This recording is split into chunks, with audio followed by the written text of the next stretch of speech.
It's is development. It's product market fit. It's actually product research. It's market. But I think that at the heart of it's talking to people. That's how you get to That's how you get to sales. You get to talk to people. People are so in their shell that it's like you have to get out of your comfort zone. You have to if you're gonna do a startup. So otherwise, you're gonna keep guessing. You're gonna keep throwing stuff at the wall and hope that it sticks. And guess what? Throwing stuff at the wall and tech and hoping it sticks costs a lot of money. Is a lot of time and money wasted for sure. It's the Bumble growth hack, right? Yeah. Bumble, what they did was like, hey, we'll go to these sororities, sponsor the event, tell all the frats to download it. And so as the guys show up, they have to have the Bumble. And then what happens is once they graduate from University of Michigan or Rutgers or wherever, they then go move to San Francisco or New York. And like they're talking about Bumble. So like that's a way you can use events to like see up like a software side. Like there's all different ways to slice it. But I'd say like do some events, make sure you have the right agendas and things that are filling up the room, and then get creative on like how do you drive value to the room and how do you get value from the room, and creating that for everybody. That's super interesting because we're at my day job. Like, wow. Yeah. A lot of our clients love events. My name is Jari Bolander. Welcome to the Entrepreneur Ethos podcast. On this podcast, we're going to take a deep dive into the traits, values, beliefs, and skills of all sorts of entrepreneurs to learn how to build a more ethical, inclusive, and resilient world. Let's get started. Jason Malki, welcome to the show, man. Thank you for having me. Excited to be here. Yeah, no, I appreciate it. You referred to me by our good friend, Sean Gold. The man, the legend. He was episode 100 of this podcast. He fought hard to be episode 100.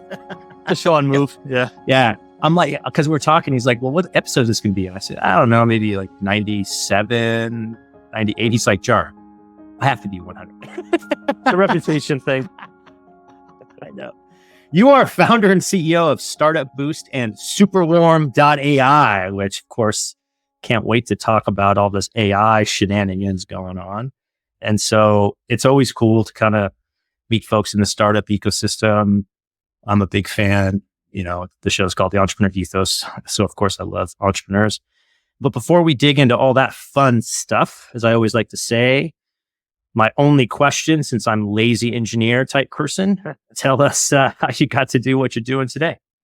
Absolutely. So it's been a journey, to say the least. So I'll kind of give you the genesis story. I'm going to go all the way back to, honestly, college / like my childhood almost, because it all correlates. So growing up, both my parents were entrepreneurs, owned small businesses. Prior to that, my father used to do manufacturing with my mother, and then they eventually went into wholesale, then retail. Growing up, I was in the factory or a little later in life in the store at the register. And, knew early on, like, I'm just going to have my own business. But, then I think, I'm 36 now. So I was 18. I go to college, right? This is probably 2006. I want to say it's my freshman year, right? And there was, my brother actually was working on a tech startup. It was kind of like a YouTube, but with like an annual award show. So it's supposed to attract like higher quality creators, was kind of his concept, because he had a film background. That ended up kind of like, fizzing out. But when I saw that, like he had, videos being played and like, I was like, whoa, somebody, like I could just create a business on the computer like that. Like my brain like exploded. It was like, whoa. Yeah. So for me, I was like, all right, this is cool. I don't have to sit behind a register, break boxes or do any of that stuff. And I can still like own a business. So while I was at college, I joined an entrepreneurship club. And while I was actually trying to build an entrepreneurship club at my school. And I was, for me, I was like, let me ask around like other entrepreneurship clubs in the New York City area and try to get some like insights on how to do it before I kind of jump into it. So I connected to this guy who was running the NYU Entrepreneurship Club. And he's like, hey, I have this group I'm a part of, NYC Startup Mixers. I believe he was like an intern there at the time. And he had some older gentleman who like was kind of our boss there. So I came in, we started doing NYC Startup Mixers.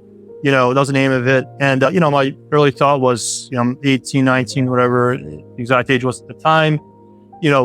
My network's my net worth. Let me meet people. So ended up, going to all these mixers, and I got exposed to this entire world of like startups. And at that point, like San Francisco was definitely the leader, and like New York was just starting to come on. And it was awesome. So I got to meet like founders, investors. Like it was the coolest thing in the world to me. So like at one point, like I remember literally I'd like work at the store and then hop on the bus from Jersey and like take the bus to New York. And like just go to these events. And even if we weren't doing events, I'd like find free events on Eventbrite and just like go and like understand like what's going on in the ecosystem.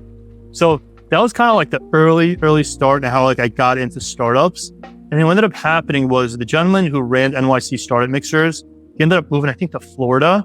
And he gave me and the kid from NYU like his like list. He's like, hey, like go for it. Like, you know, whatever you guys want to do with this.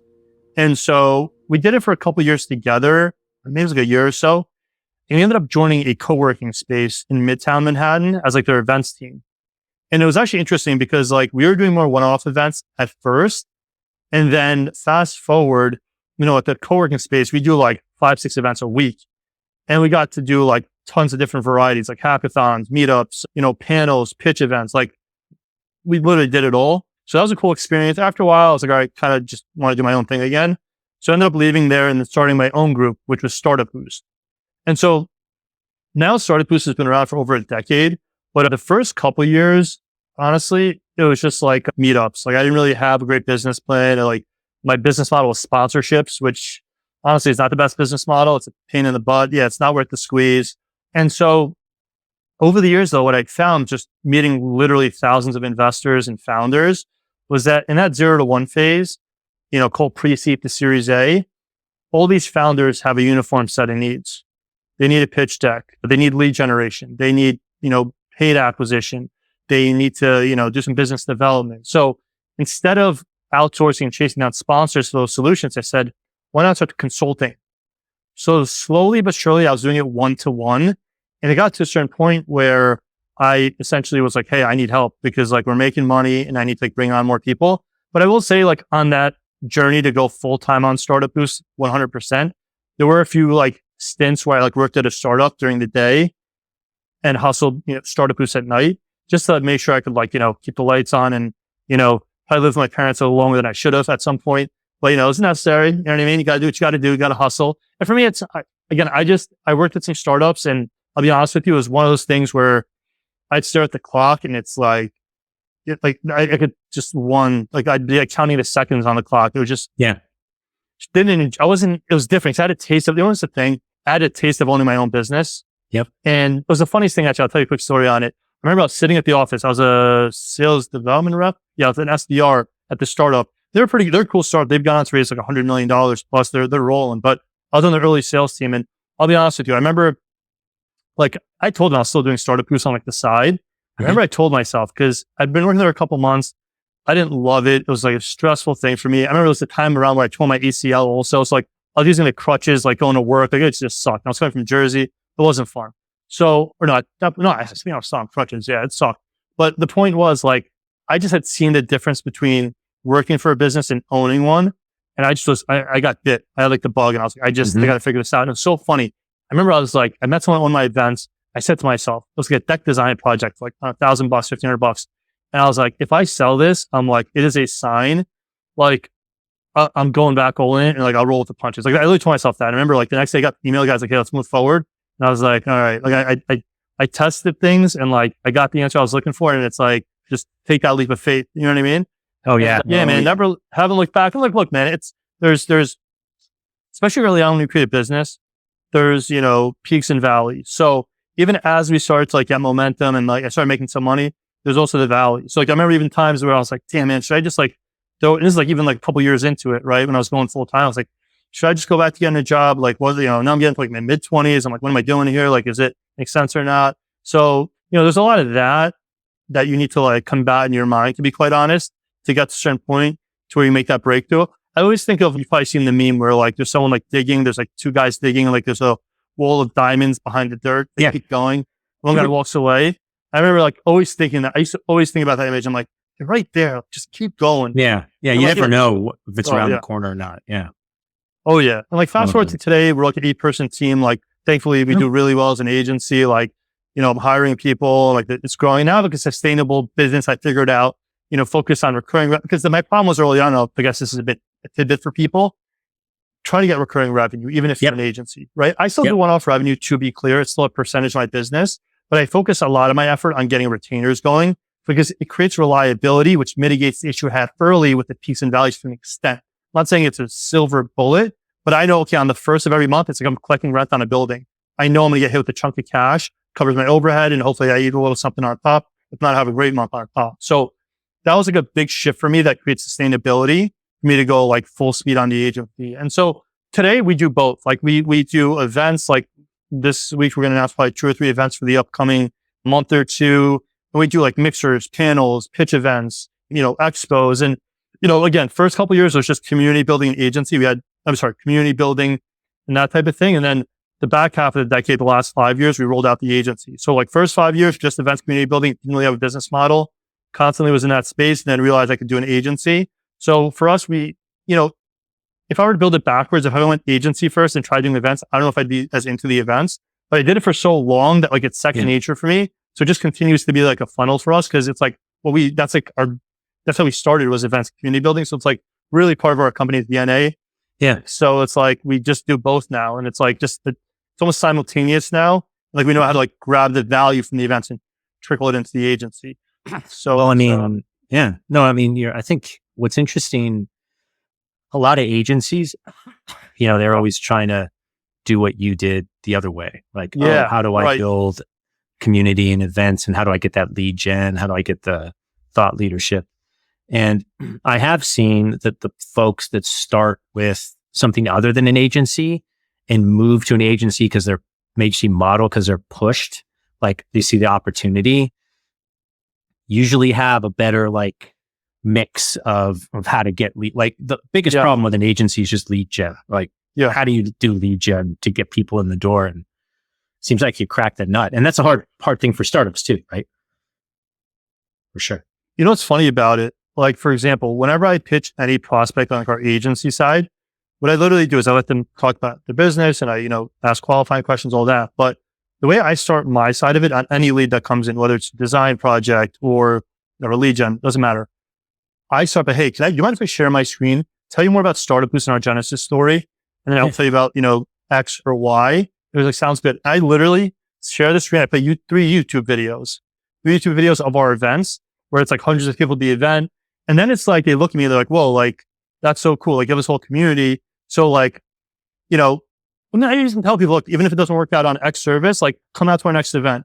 Right. Yeah. And like, for example, I have this one lead this week. Like I haven't talked to him in like a year, but we talked, he's going to probably move forward on some stuff. And he's like, I really appreciate you because like, you've always been like very like focused on the early stage and like putting a lot of work to build the community and like just love the energy. So he's like, I'm glad now we found something we can work on.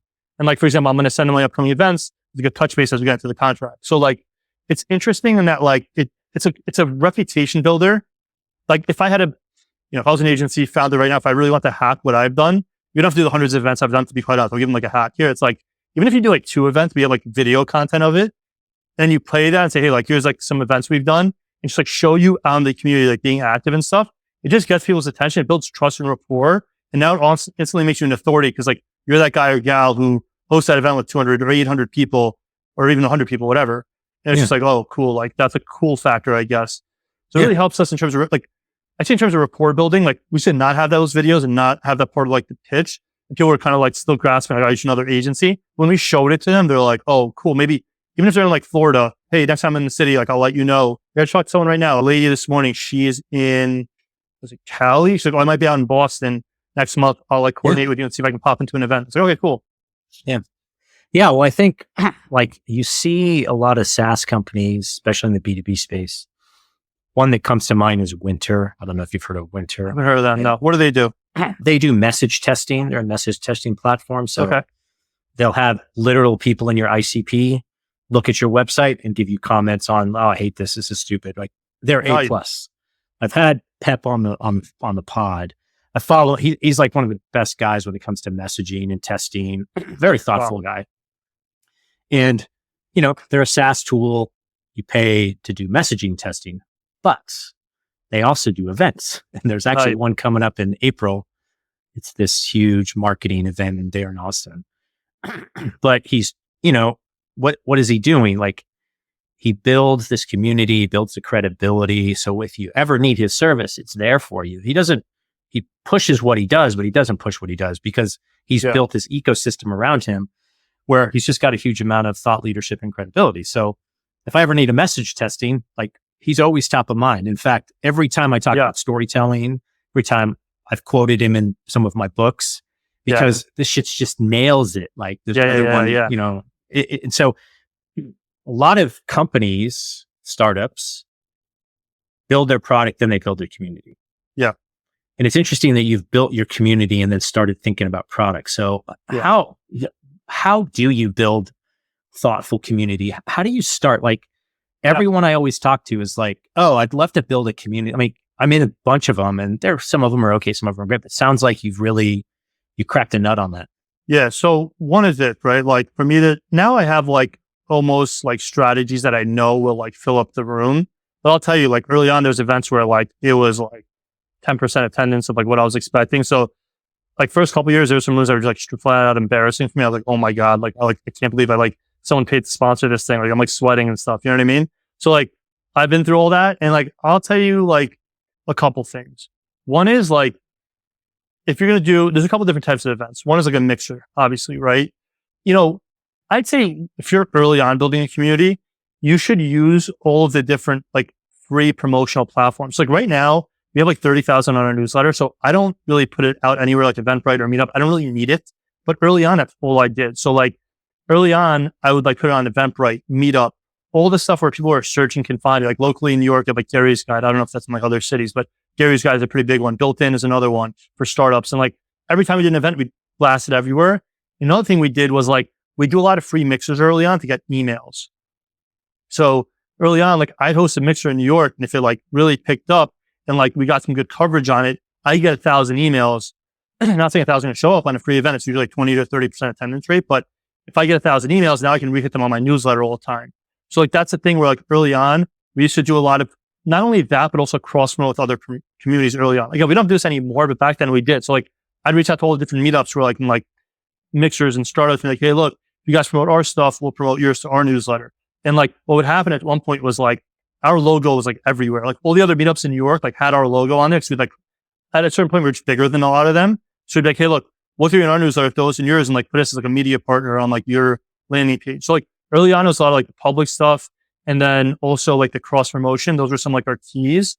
And then, you know, again, early on there were some empty events. I'm not going to sit here and sugarcoat it, but there's some events that were like standing room. People were like fighting to get into the place. And I'm like, okay, I need to understand the difference here. Like this is night and day. Like what am I doing differently? Right. So I'll give you a couple of them, at least from like our space. Like one is anything we ever did with an investor in the room, people showed up. Like people want to meet investors. So like these pitch events, it's like standing room only all the time. And like, oh yeah. Pitch events are awesome. We used to do some of those when I used to work for a nonprofit and a professional athlete. Yeah, people love, especially if there's an investor in the room, people are going to show up. Yes. If you could feature like, hey, we have A and B coming from whatever ABC Ventures and DEF Ventures, people get fired up about it. And look, on the flip side of that, that's also true about speakers. If you can get a really good speaker, right? So like, there's pitch events is kind of one hack. Another one is if you're doing a panel, I've seen it go standing room only and like 5-10 people showed up, like literally. And I'm like, oh my God. And honestly, you have to have an interesting topic. Some people will try to do stuff that's like so technical. It's like, oh, the panel on SMS regulation. Like, you know, I mean, it's hard to get a group to show up for that, right? But if it's like, I don't know, if I'm making something up, maybe at least hit a niche, like the future of food tech, something where like there's an audience of people who are like pretty sizable. Like, for example, we also sometimes do events. We have like this side organization we run on Meetup called NYC Sports Tech Meetup. Like that's a sports tech one. That one gets packed anytime we do it because it's like sports tech, like it's a big audience of people, or even if you do like a fintech panel, like, and then also having good panelists. Like if you have C-suite or VP of, that's one thing I'd say like is kind of a little underrated. Even if you're starting from zero, you can actually get some pretty big speakers if like you put together an event. Like if you're doing like a food tech event, you might reach out to like the CEO of some like big, you know, food tech startup who's raised $20 million, who might actually either sit on the panel or send their VP of sales or something. So like there is that where like, even if you're kind of starting up, you know, look, and if you want to be like real scrappy, like you can even, I used to like go to venues where like co-working spaces, because I know they want straws. Like, listen, I don't have a budget for a venue, but like I'll bring you 100 people and we can promote the hell out of your co-working space as a part of this and put you in our newsletter and stuff. Sound good? And like, yeah, let's do it. Right. So there's ways like be scrappy and do it at literally like low to no cost. And, you know, I'm kind of further along. So I have a lot of nuances in the way I do things. So like, for example, I'll say back in the day, like we used to like make a couple $1,000 off the pitch event. Cause like we charge everybody. We charge like the judges and pay. So like the investors, like we charge the startups, we charge the audience, and like we made money from them. And then after a while, I was like, you know what? I'd rather hire the quality to startups by setting a parameter, being like, hey, you know, at least 500K raise, 10 plus employees or significant revenue, but it's free for you. And the way we did that was like, we then had the agency to supplement it. So I no longer had to depend on dollars from the events. So that's why now a lot of our events, even though we've grown, we've made them like free instead of like paid. We do a lot of paid stuff because for me, it's like, all right, fine. I can maybe make, I don't know, $3,000-$4,000 if I really sell the hell out of the room, right? And get a couple sponsors. Or I can just sign one client for $5,000 a month for a 3-month deal. You know what I mean? So like for me, it made it something where I could open it up and democratize it even more and ensure the quality at the pitch event while also making sure that obviously I can sustain and spend time and build this community. So like, these are little like things to get deeper into it where like now we're talking nuances. And then kind of last half I'll say on like events is like ensuring that you drive value for putting in the time. So it's a lot of work. My understanding act like events don't take time. That's why a lot of people do one or two, just like blog posts and then stop. It's work. I mean, you know, we're on the show, everything's time, energy and all that. So yeah. So like, for example, panels. How do I guarantee a panel, like value on a panel? I'll give you an example. I just talked to someone an hour ago. They're a cybersecurity company. They might hire us to do an event. So like, all right, how do we guarantee that we're going to get value out of the event? I said, listen, if you guys want to guarantee the right people in the room, the growth hack there is if you do an all day event on cybersecurity, we have 5 panels throughout the day. Each panel has 5 panelists who we've handpicked. So what ends up happening? Even if we have 200 people in the audience and it's like hit or miss on like a lead gen for the organization that's paying us to do it, they're guaranteed to get value because those 25 panels throughout the day, like, are going to be there. They're going to be on a panel. You're going to be moderating. So you're kind of leveling the playing field with the VP of or the C-suite at. And even ahead of the event, I was saying, look, you can even reach out and say, look, I just want to hop on a quick call to tell you a bit about like some of the questions I'm going to ask during the panel. These are VPs or big companies. By the way, I just want to tell you a bit more about what ABC Corp does beyond the event. Sound good? And it's like, you know, they're not going to say no to that. They know they're going to see you in a week or two. And it's like, all right, fine. So like, these are little things like we've tweaked over time through like a lot of failure, like a lot of success as well. So anyway, long story short, there's like a deeper playbook from a high level. Like I'd say like have interesting events, right? Hustle to like make it essentially free for you to run it on your end. And, you know, early on, maybe try to track down some sponsors, kind of like, you know, make up for the time you're spending. And then finally, it's like, find ways to kind of get like nuanced with it, depending on like what else your organization does. You mentioned your buddy, he sells software. So if you're a software play, maybe it's like, hey, and again, if you want to, I'll give you the last thing here, the Bumble growth hack, right? Yeah. Bumble, what they did was like, hey, we'll go to these sororities, sponsor the event, tell all the frats to download it. And so as the guys show up, they have to have the Bumble. And then what happens is once they graduate from University of Michigan or Rutgers or wherever, they then go move to San Francisco or New York. And like they're talking about Bumble. So like that's a way you can use events to like scale up like a software side. Like there's all different ways to slice it. But I'd say like do some events, make sure you have the right agendas and things that are filling up the room. And then get creative on like how do you drive value to the room and how do you get value from the room, you know, and creating that for everybody. So yeah, it's super interesting because we're at my day job. Like, wow, a lot of our clients love events. They do these sort of like, you know, elaborate in Vegas, big thing, big community events to sort of get with their folks. I used to do a lot of them for my old firm and I just not into them that much, you know? Yeah. But what's interesting is the value derived is astronomical. And it's exactly what you said, because people want to get educated. They want to get inspired. They're going to show up to a good event with a good speaker and good, well done. And if you are a startup and you're trying to think about how to get better lead gen, et cetera, there's always the thought leadership and the content, but content's also events and trying to bring people together to add value. Even a meetup, or attending a meetup. Yeah. It's just so fascinating because I think that's overlooked a lot. I really do. Yeah. What's something you just mentioned that's interesting is like you mentioned, hey, there could be like astronomical value. On the flip side of that, here's the other thing that people miss. I agree. Obviously, I've done a lot of business off of events, but what people don't realize with events also, it's like, you have to understand, you might host 3 events, right? And the first event, you got a lead. Oh, cool. Made some money, right? Everything worked out. The next event, you might get nothing. It's like any other marketing. That's what people don't understand about events. They want like a silver bullet. Like, oh, I did an event. I have 20 new leads and like I'm crushing. No, I've done events where I've gotten nothing. I posted hundreds of people, literally 100 people, so I got not a single deal out of it, just for whatever reason. wasn't the right people. Just, energy was off. I don't know what was wrong, right? Maybe there wasn't good alignment. I didn't hustle hard enough. I got 0 out of the event in terms of like return. Then another event where we got like 4 clients out of it, and it's like, whoa, like this is unbelievable. I've had other situations where like, I met someone, they weren't really a lead for me, but then they referred someone 3 months later, and now all of a sudden that's an opportunity. So like, that's the one thing I'd say with events is like any other marketing channel, you have to be consistent. Like you with your pod, right? Like you are consistent. So that's probably how you're able to derive value. I'm sure out of the hundreds of people you've interviewed, some have driven value and given you something in return, but the majority probably done nothing in terms of like returning or reciprocating, to be quite honest, right? Yeah. Yeah. It's a volume. You have to understand that. Yeah. I mean, it's a statistics and volume and consistency. And I think, I'm not a huge fan of performance marketing. I think it's sort of like a growth hack that's done, honestly. Yeah. I mean, you could run ads and whatever, but to me, table stakes for any business is solid marketing, brand building. However you think you need to do that, you just need to spend the money and you need to you figure out what works and then double down on whatever channel. If you don't do that consistently, you're done, because you cannot just like switch horses all the time. I mean, one of the best pieces of advice I got doing this pod was I'm on the Blue Wire Network, which is a huge sports podcasting thing. Evan Jones, the CEO, great guy, huge network of sports podcasts. And you're like, why are you on a sports podcast network? Well, I helped Kevin in the early days. I was his mentor for a little while. I'm an investor in Blue Wire, a little small investor, not huge, right? Awesome. But his advice was commit to 1 a week for a year. Do 5 before you publish anything.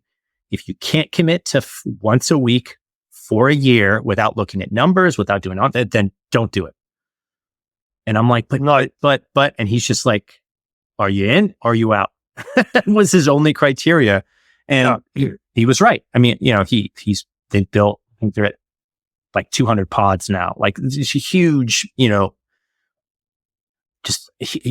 great network. And so consistency matters, man. Showing up and doing the work. And it's sometimes, to your point, 0 could get more, but showing up consistently is what matters. And I think that's table stakes for anything. If you're not willing to do that, then you shouldn't get into business. Yeah. Like, it's the concept of like luck is the residue of hard work, right? Like you're not going to get lucky if you don't bust your tail to get into those situations. And even then you might not get lucky, but to have a chance to something to happen, it's like, you got to show up and be consistent and everything else. So definitely. And I think anyone, especially who's like maybe like a younger entrepreneur who's like listening to this or watching it, it's like, you gotta have that mindset of the kind of analogy I always think in the back of my mind is like, like a nuke goes off, you gotta be like that cockroach, right? You gotta like kind of go on the ground and just like resurface and be like, all right, I'm ready to roll again. Like it's just, you're gonna get hit. Like things are gonna happen. And like that consistency, I think, is a good kind of defense against it though, because, things are rolling, things are going well. Maybe that extra effort you gave doing the podcast this week got you that extra lead. Or even if things are going shitty, maybe it's just like an uplift for you because you spoke to someone, you feel good about things again and your energy's up. Like that consistency can also like be as like a defense against like things going left, or, you know what I mean? So, yeah. Oh, no, for sure. Like and what's interesting that a lot of startups that I've been involved with, and I've learned this lesson the hard way, right? Yeah. Like, hey, great product, great tech, no problem to solve, no good marketing, no good sales. I'm not a sales person. Like my disposition is more marketing strategy and development. Like, I can build shit. I know how to build shit. And over time, I've learned that one of the most important skills for all entrepreneurs is to actually learn how to sell. But you don't have to be perfect at it. You don't have to be like the, Glenn Ross guy, right? You have to be the copies for closers. But the first people who sell on a startup are the founders. Yeah. If the founders can't sell the thing, no magic SDR, no magic chief revenue officer, doesn't matter, because you're the one that knows the most about it. You need to sell it so you can teach people to sell it. And I don't know. I mean, it seems like the game changer to me. I think products democratized, right? I could build anything.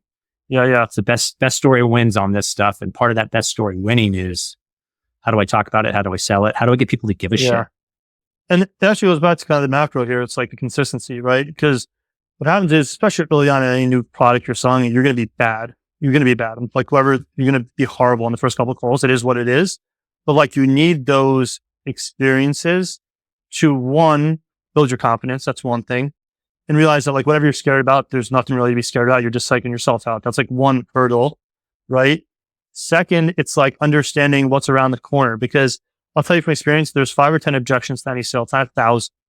So once you've heard it enough times, you almost build it into your pitch where it's like you pitch it in a way that's already addressed 90% of the concern ahead of time.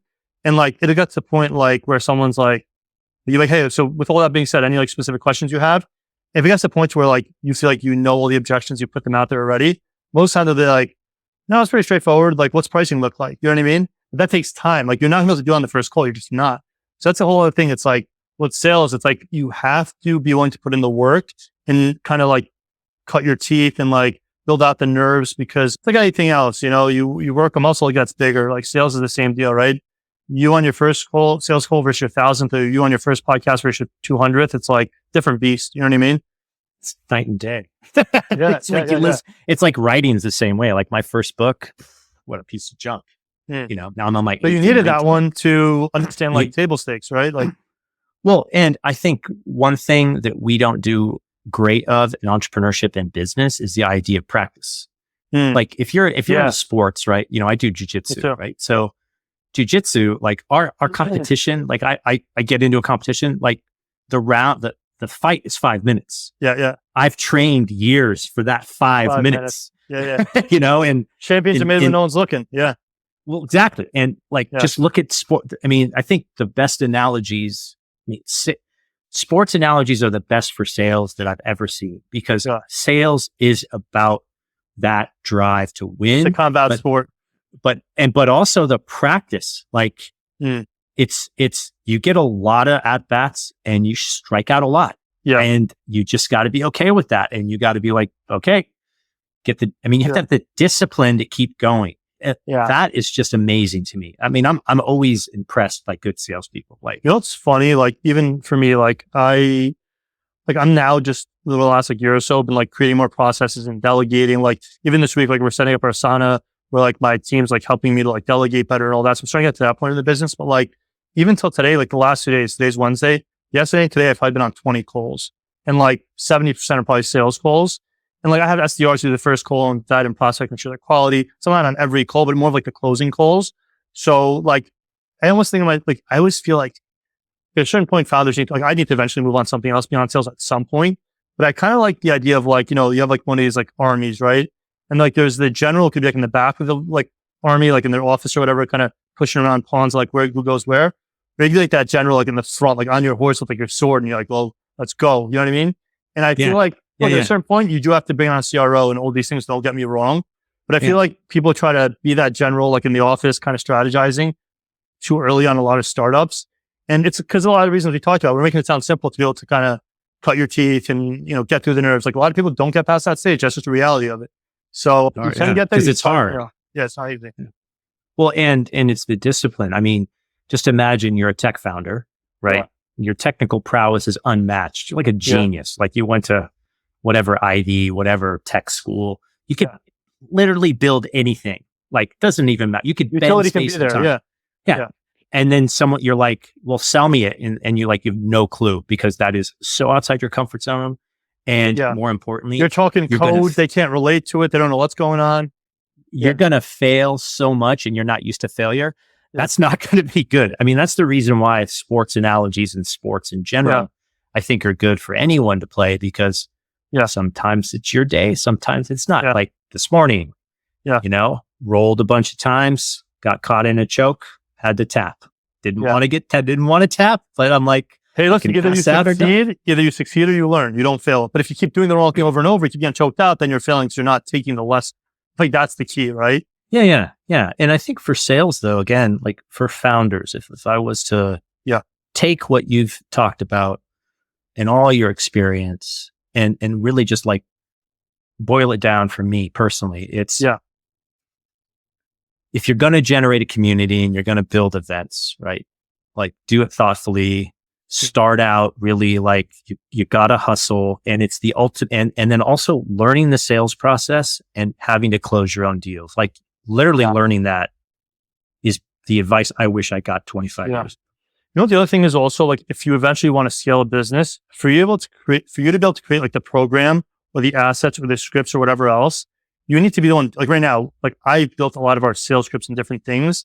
And then I've sat there as like my sales reps were trained up and like joined the first couple of calls. And like, if they miss something, I jump in and like answer and give it back to them until they're like, Jason, I don't need you anymore. So like, even things like that. But the point is, to your point, like if you're not the one leading the sales at first, you can't build that collateral to eventually delegate. It's never going to get to that next step, period. If you're not experiencing it, then creating process, and then delegating. I think a lot of people are kind of lazy. It's like, oh, let me just delegate. Let me hire a CRO and they're like, I don't know where to start. Yeah. It doesn't work. I've done, like from personal experience, I've done that. It doesn't work. And this is the thing I always tell. They're like, well, this should sell itself. I go, look, salespeople are lazy.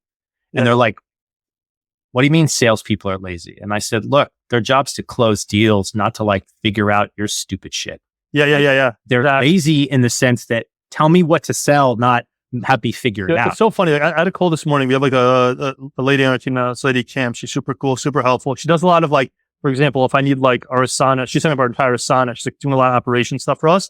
And like, I've been so busy over the last week. Like I've been so back to her on Slack and like, we got things going. I said, honestly, Cams, you're doing an amazing job. I'm honestly kind of like, jokingly, I said it, but I kind of meant it. Like, I'm failing you as a CEO.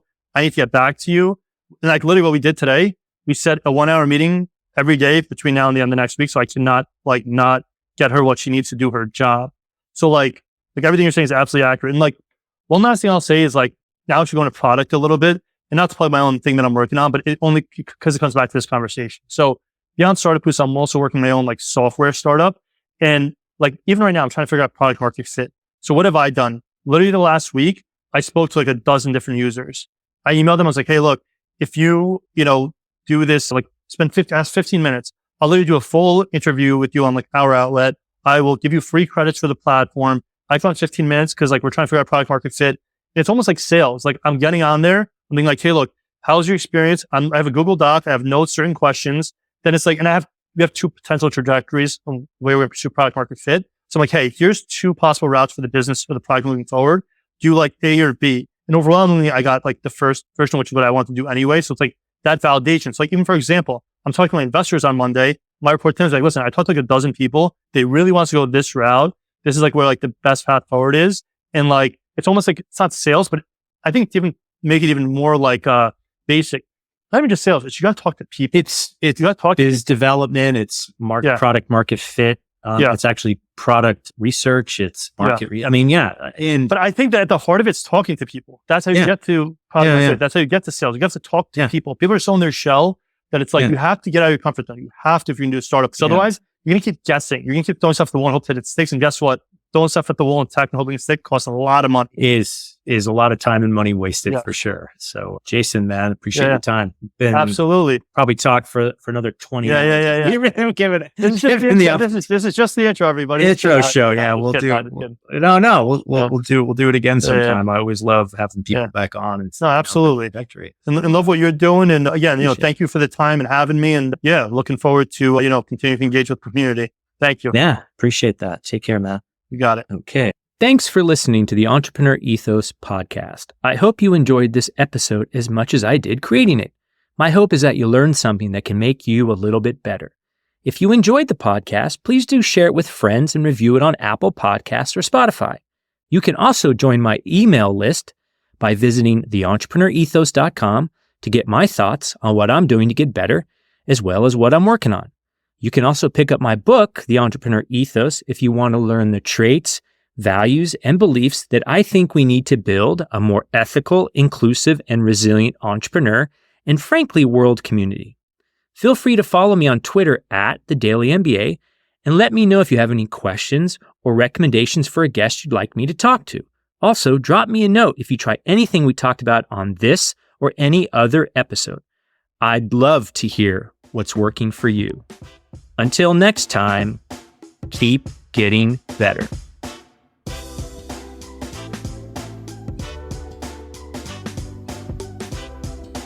Thank you.